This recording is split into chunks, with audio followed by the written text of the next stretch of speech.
Gente, primeiro eu quero agradecer muito, eu sou Turíbio, como a Thais acabou de falar, sou um trabalhador do Cristo aí, procuro ser um trabalhador do Cristo, a nossa doutrina aí, e a gente vai conversar um pouquinho hoje sobre um tema que é um tema bastante controvertido até certo ponto, que são os fundamentos das curas espirituais. Jesus curava, os apóstolos tentaram curar e também conseguiam, e até hoje tem aí algumas curiosidades em saber como é que as curas espirituais aconteciam. Então, eu vou convidar vocês para vocês acompanharem uma historinha que eu vou contar aqui, algumas coisas, né? Que vai embasar tudo que nós vamos precisar para entender hoje aqui. Primeiro, eu quero deixar muito claro que não se trata de achismo. Tudo isso é científico. O que nós vamos falar aqui hoje é científico. Kardec trabalhou isso muito, a ciência trabalha isso bastante. Depois eu vou citar o Kardec, etc. Tá. Bom, e para começar, a gente vai começar lembrando da formação do nosso planeta. E aí é uma parte um pouquinho chata, né? Porque um pouco de geologia, etc. Tal, mas a gente tem que entender isso necessariamente para poder entender o que vem depois. Imagina o seguinte: todos nós sabemos que o nosso planeta ele se formou a partir de emanações do Sol. Isso, tipo 8, 9 bilhões de anos, coisas dessa natureza, né?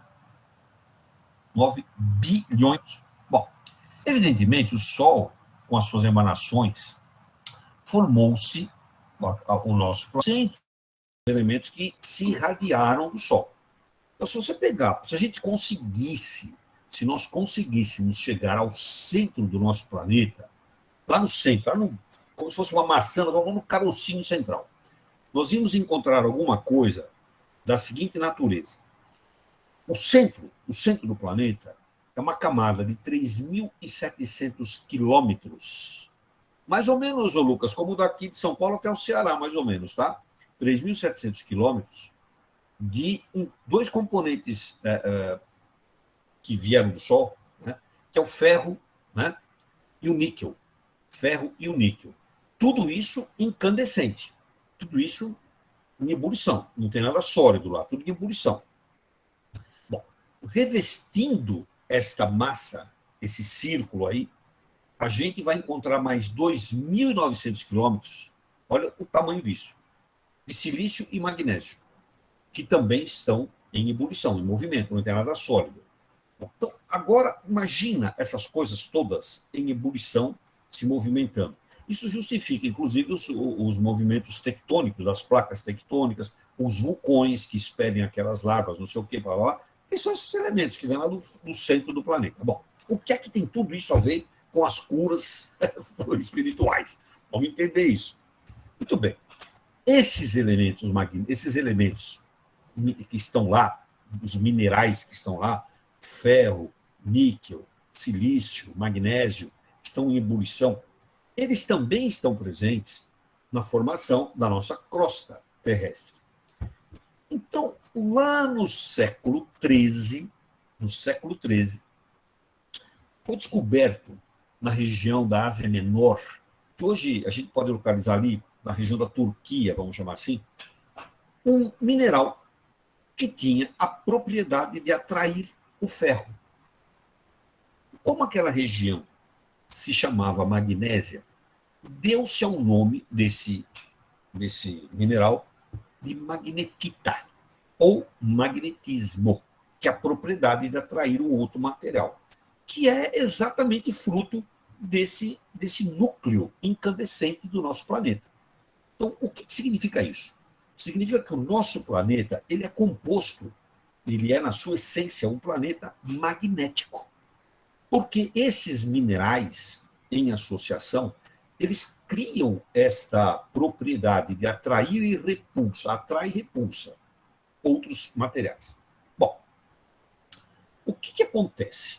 Acontece que todos os seres que estão no planeta possuem essa propriedade, porque nós somos integrantes do planeta. Ou seja, nós temos magnetismo. E nós vivemos aqui no planeta, estamos aqui. Daqui a pouco a gente vai voltar nisso aqui. quero só, antes de mais nada, perguntar o seguinte: está chata essa explicação aqui, porque precisa dar para entender o que vem depois. Posso ir adiante? Por favor, continue. Tá bom. Aí, o que aconteceu?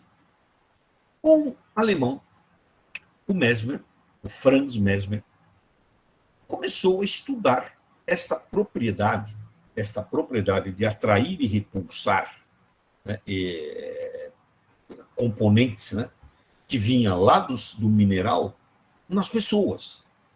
Porque qual era a lógica do Mesmer? Ele pensava assim: bom, se nós somos seres que estamos aqui, nós também temos essa propriedade de magnetismo. Nós também podemos atrair e repulsar. Né? É porque nós somos seres magnéticos. Então, o Mesmer começou a olhar isso e estudar isso com mais profundidade. O Franz Mesmer. Detalhe: o Mesmer morreu, desencarnou, em 1815. Por que eu estou falando isso? Daqui a pouco a gente vai entender. 1815. Muito bem. O Mesmer percebeu também que nós, as pessoas, temos essa propriedade. Por sermos seres magnéticos, nós também temos a propriedade de atrair ou fazer repulsa de outras pessoas. É o princípio do magnetismo mineral aplicado ao magnetismo humano. Tá? Humano. Então, Mesmer começou a observar que nós, seres humanos, nós temos alguns lugares do nosso corpo que parece que são como se eles funcionam como se fossem centros irradiadores, acumuladores desse magnetismo, o que nós, na nossa doutrina, chamamos de chakra, né? Ou centros de força.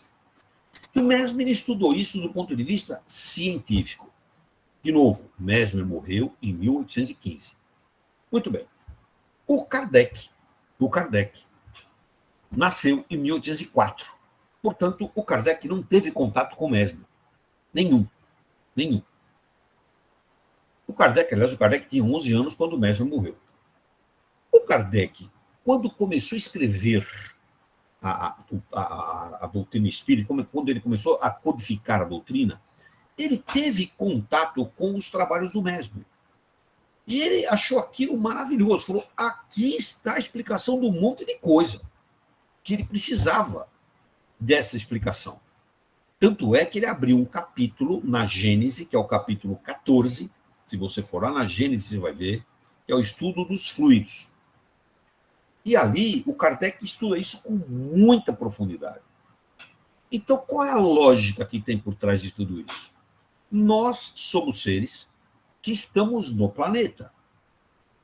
Então, nós somos seres magnéticos. Nós temos o magnetismo que atrai e repulsa. Nós temos os nossos centros de forças, coronário, frontal, que já nós sabemos todos eles.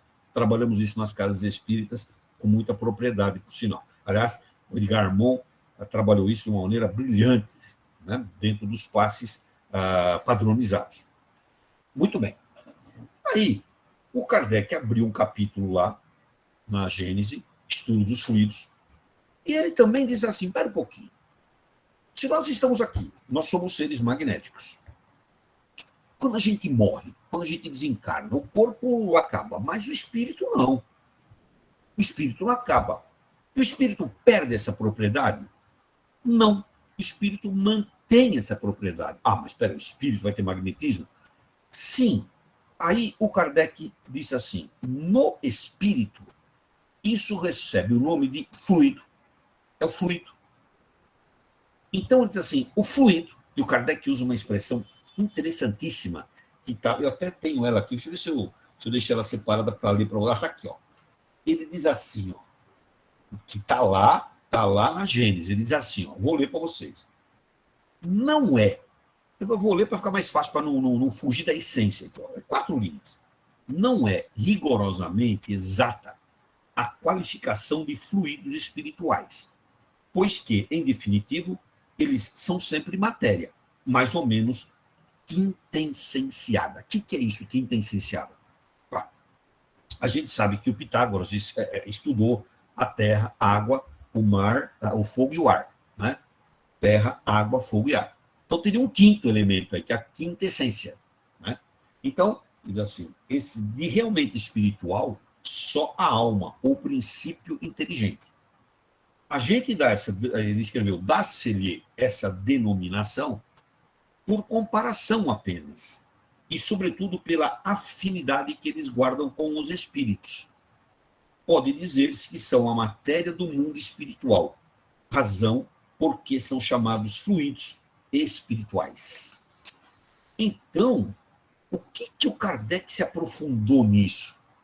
Aí ele foi lá no Livro dos Médiuns e escreveu um capítulo, Curas Espirituais. Né?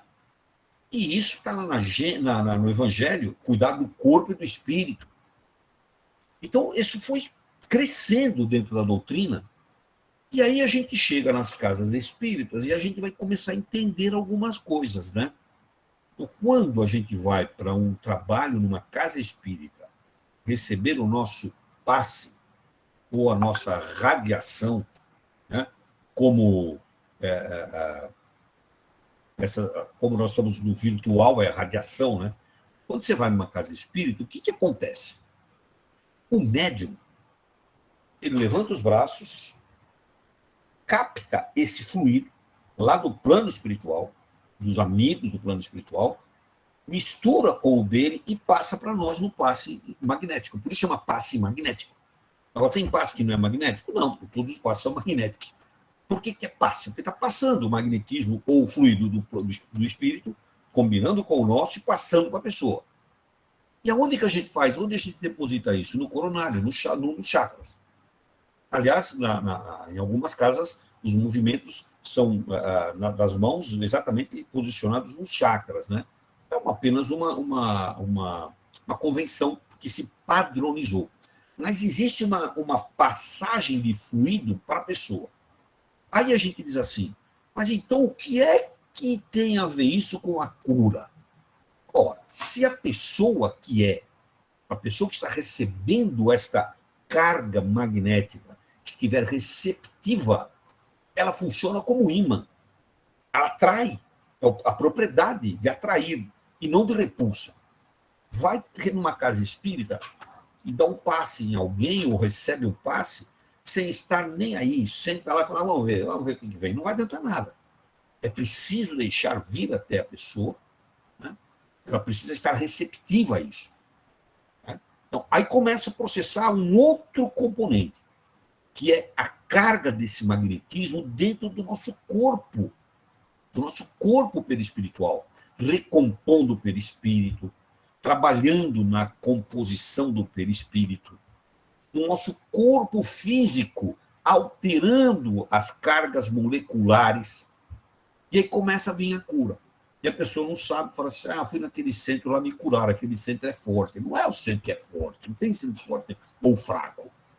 Né?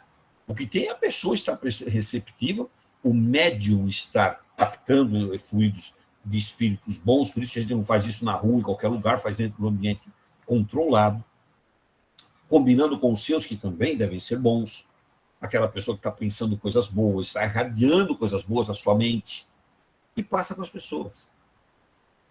Aí a gente fala assim, e Jesus? Jesus fazia isso? Ele curava, não curava? Sim. Mas Jesus era médium? Não. Kardec fala claramente que Jesus não era médium. E o Kardec deixa isso muito claro. Jesus era e é a entidade superior. Ele não precisava se ligar com outra entidade superior a ele. O Kardec usa a expressão assim, ele era o médium de Deus. Né? Mas ele emanava essa irradiação magnética, esse fluido, de uma maneira intensa. E aí você vê aquela passagem da mulher que tinha hemorragia, né, que estava Jesus reunido, não vamos entrar em detalhes agora da passagem, não é a questão focal da nossa conversa aqui hoje. E todo mundo queria tocar Jesus, porque falava, olha, se alguém tocar nesse homem aí, cura de todas as doenças. E todo mundo tocando, todo mundo pegando nele, tal, e não adiantava, não acontecia nada. E aí chegou uma mulher e tocou. Quando ela tocou em Jesus, Jesus parou tudo, olhou e falou assim, quem me tocou? Aí os apóstolos olharam para ele, discípulos, que não eram apóstolos ainda, não tinham sido enviados. Os discípulos olharam e disseram assim, mas peraí, tem um monte de gente tocando em você. Ele falou, não, mas peraí, mas alguém me tocou diferente. Quem me tocou? Por que ele percebeu que alguém tinha tocado? Porque saiu dele esse magnetismo. E a mulher estava receptiva. Houve ali a combinação, o ímã, a atração, o magnetismo dela com o do mestre. É isso que gerou a cura dela imediata.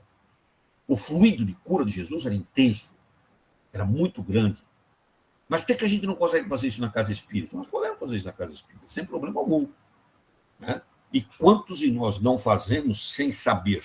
Nas câmaras de passe. Então, o fundamento maior da cura espiritual é essa transposição de fluidos do plano espiritual, combinado com o nosso magnetismo, que a gente passa para a pessoa. E a pessoa, então, recebe.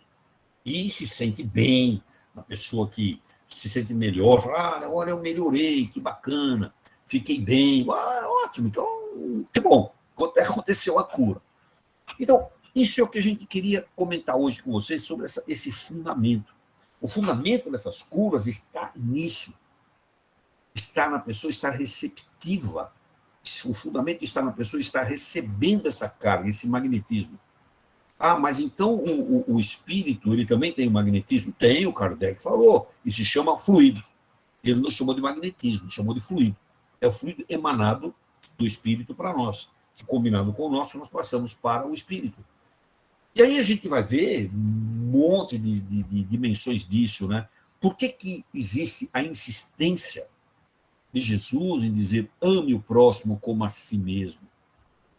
E quando Jesus usava a palavra amor, ele usava a palavra ágape, né? Que significava, né, comportamento e escolha. Se você procurar uma obra aí chamada O Monge o Executivo, que não tem nada a ver com o espiritismo, hein? Nada. É uma obra de treinamento empresarial. Mas o autor mostra ali a definição de amor, como Jesus empregava. Ele diz claramente como Jesus empregava. O amor representado pela palavra grega ágape, que significava comportamento e escolha. Quais são os comportamentos que nós temos em relação ao próximo? Quais são as escolhas que fazemos em relação ao próximo? Nós amamos o outro, o próximo, a ponto de termos um comportamento de aproximação ou de repulsa? As nossas escolhas são escolhas que favorecem a vinda e a ida dos nossos relacionamentos ou distanciamento. Isso é o magnetismo em ação. Por isso que ele insiste em dizer ame ao próximo como a si mesmo, para vivermos melhor. E a gente diz assim, para vivermos melhor nas nossas saúdes, nas 4 dimensões pelas quais a Organização Mundial da Saúde entende a saúde. A dimensão física, mental, social e, mais recentemente, que foi lá na década de 80, que foi incluída a dimensão espiritual, como qualidade de vida, etc., que nós aplicamos literalmente no espiritismo. Então, a qualidade de vida física, mental, social e espiritual está diretamente associada a esses comportamentos. Desprendidos da matéria, focados no próximo, ligados no outro. É isso que nos dá a qualidade do nosso relacionamento e que nos possibilita a cura dos nossos males. Ah, mas e as doenças incuráveis? Claro, elas são incuráveis do ponto de vista material. Incuráveis até certo ponto, porque nós sabemos que tem aí o princípio do magnetismo que pode mudar a transmutação molecular, que pode mudar uma série de coisas. Por isso que a gente insiste tanto na reforma pessoal, tanto na melhoria pessoal, para que a nossa saúde, nas 4 dimensões, seja boa. Esses são os fundamentos da cura espiritual, que Jesus aplicava, porque conhecia tudo isso brilhantemente. Kardec estudou cientificamente, buscando lá os estudos do mesmo. Trabalhei e aplicou isso fortemente na doutrina. Minha sugestão, dá uma lida no capítulo 14 da Gênesis, acho que é imprescindível a leitura desse capítulo. Tá? Eu acho que era isso que eu queria passar hoje para a gente aqui, para vocês, já está no horário aí, deixar bem claro essa condição de que esses fundamentos da cura espiritual, nós podemos ter a cura, desde que a gente esteja sintonizado com o Mestre, com as entidades do bem, com as sementes, colher as sementes do bem, né, que são colocá-las por aí, e que o plano espiritual está derramando sobre a Terra constantemente. É só a gente buscar o lugar certo. Ok, gente?